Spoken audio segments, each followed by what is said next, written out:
नमस्कार, आप देखना शुरू कर चुके हैं CRS न्यूज़। खबर रायबरेली से। ऑल इंडिया मजलिस-ए-इत्तेहादुल मुस्लिमीन के सेंट्रल प्रदेश अध्यक्ष ताहिर सिद्दीकी के रायबरेली आगमन पर पार्टी कार्यकर्ताओं ने ऐतिहासिक स्वागत किया। बचरावा संगठन एवं जिला अध्यक्ष की टीम द्वारा चुरुआ बॉर्डर पर फूल मालाएं, बुके भेंट कर तथा पार्टी के गगनभेदी नारों के साथ प्रदेश अध्यक्ष का जोरदार अभिनंदन किया गया।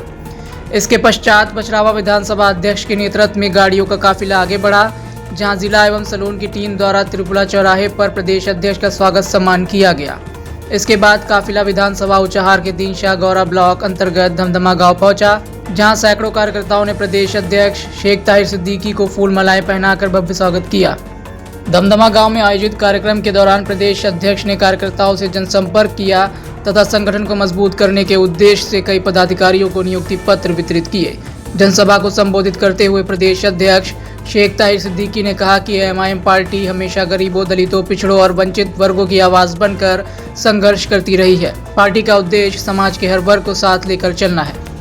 उन्होंने कहा कि भाजपा जाति और धर्म के नाम पर समाज को बांटने की राजनीति करती है, जबकि AIMIM विकास, शिक्षा और सामाजिक न्याय की बात करती है। उन्होंने दावा किया कि आने वाले 2027 के लोकसभा चुनाव में AIMIM उत्तर प्रदेश की राजनीति में नया इतिहास रचने जा रही है।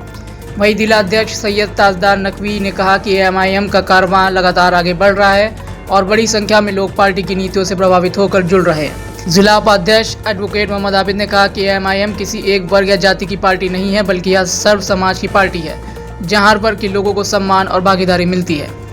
लेकिन मजलिस-ए-इत्तेहादुल मुस्लिमीन अधिकारियों से मिलकर के, DM से, कलेक्ट्रेट से मिलकर के, जो RO बनाए गए हैं उनसे मिलकर के इन सब सिलसिलों पे जो 7 फॉर्म दिया जा रहा है, इसको चैलेंज कर रही है कि 7 फॉर्म देने वाला व्यक्ति है कि नहीं, या उसकी सिग्नेचर झूठी है, और अगर साइन झूठी हुई और उसने अपनी ID लगा करके 7 फॉर्म नहीं दिया है तो BLO के ऊपर FIR करवाई जाएगी। और इस जो है इस मामले पे मजलिस-ए-इत्तेहादुल मुस्लिमीन सारे जिलों में एक्टिव होकर के काम कर रही है। जिला यूनिट हमारी लगातार इन सब चीज़ों पे फोकस किए हुए काम कर रही है। 2027 के चुनाव को लेकर के AIM पार्टी की क्या रणनीति है? 2027 का चुनाव जो है मजलिस-ए-इत्तेहादुल मुस्लिमीन पार्टी है, तो वो अपनी 200 से 250 सीटों पे हमारी तैयारी है। अब इसके बीच में अगर कोई गठबंधन होता है तो फिर गठबंधन धर्म निभाया जाएगा, उस सिलसिले में जो भी बातचीत होनी होगी वो होगी। अब बाकी आखिर में सब कुछ तय करेंगे हमारे प्रदेश अध्यक्ष और हमारे राष्ट्रीय अध्यक्ष प्रदेश अध्यक्ष शौकत अली साहब।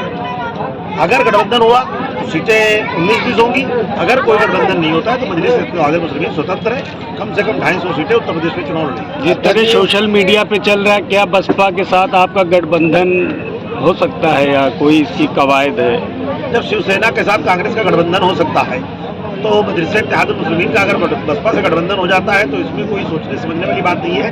तो गठबंधन होना एक अच्छी चीज़ है और इस सिलसिले पे जो है लगातार बातचीत भी चल रही है, और अगर गठबंधन होता है तो ये प्रदेश के लिए बहुत ही अच्छी खुशखबरी होगी और जो फिरका परस्त ताकते हैं उनको रोकने में और आसानी पैदा होगी। अगर एक मसला चल रहा है मोहम्मद दीपक, उसके बारे में क्या कहना चाहिए? मोहम्मद दीपक ने एक इंसानियत का पैगाम दिया।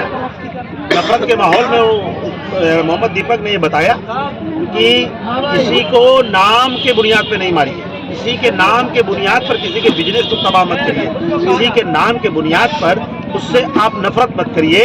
और उसका नाम था दीपक, उसने साथ अपने नाम के साथ मोहम्मद लगा करके एक इंसानियत का जो पैगाम दिया है, देश को समझना चाहिए। जिस व्यक्ति के फॉलोअर हजारों में थे, अब फॉलोअर उसके लाखों में चले गए। तो इससे ये मालूम होना चाहिए नफरत करने वालों को कि मोहब्बत करने वाले लोग इस देश के अंदर ज़्यादा हैं, और जो मोहब्बत का पैगाम देते हैं उसके साथ लोग हैं। तो मोहम्मद दीपक ने एक मोहब्बत का पैगाम दिया और इंसानियत का जो पैगाम पेश किया, ये काबिल मुबारकबाद है। दीपक को सलाम करती है मजलिस-ए-इत्तेहादुल मुस्लिमीन। उत्तर प्रदेश में अगर आपको गठबंधन में नहीं लेते बिहार की तरह, तो पार्टी कितनी सीटों पे चुनाव लड़ेगी? मैंने आपको बताया अगर गठबंधन में नहीं लेते हैं तो हमारी 250 सीटों पे लगभग तैयारी चल रही है, और आपने देख लिया दमदमा में तैयारी तो चल रही है।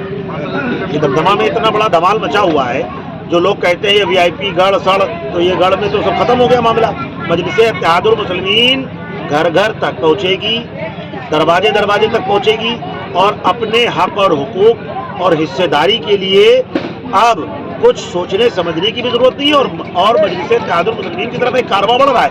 आपने देखा अभी हमारे जो है वर्मा समाज के लोग, दलित समाज के लोग मजलिस इत्तेहादुल मुस्लिमीन से जुड़े, जो बसपा से ताल्लुक़ रखते हैं, तो मजलिस को सब जान रहे हैं कि यही एक पार्टी है जो देश के संविधान को बचा सकती है, देश के मुसलमान को बचा सकती है, देश के दलित को बचा सकती है और एकता के सूत्र में सबको बांध सकती है। वो सिर्फ पार्टी एक है, मजलिस इत्तेहादुल मुस्लिमीन। इस वजह से अब कारवां बढ़ रहा है और 2027 में आपको बहुत तब्दीली नजर आएगी और दिखेगा सब कुछ। यूजीसी बिल को लेकर के जिस तरीके से कोर्ट के द्वारा रोक लगाई गई है, उसके बारे में आप क्या कहना चाहेंगे? अब यूजीसी पे जिसको आपत्ति हो उस पर वो विरोध करे। और यूजीसी है क्या? यूजीसी को बहुत से लोगों ने समझा ही नहीं। अब आप अभी तो कहते थे एक हो जाओ, नेक हो जाओ, बटोगे तो कटोगे, तो यूजीसी पे क्यों आपके है वैला मचा दिया आपने?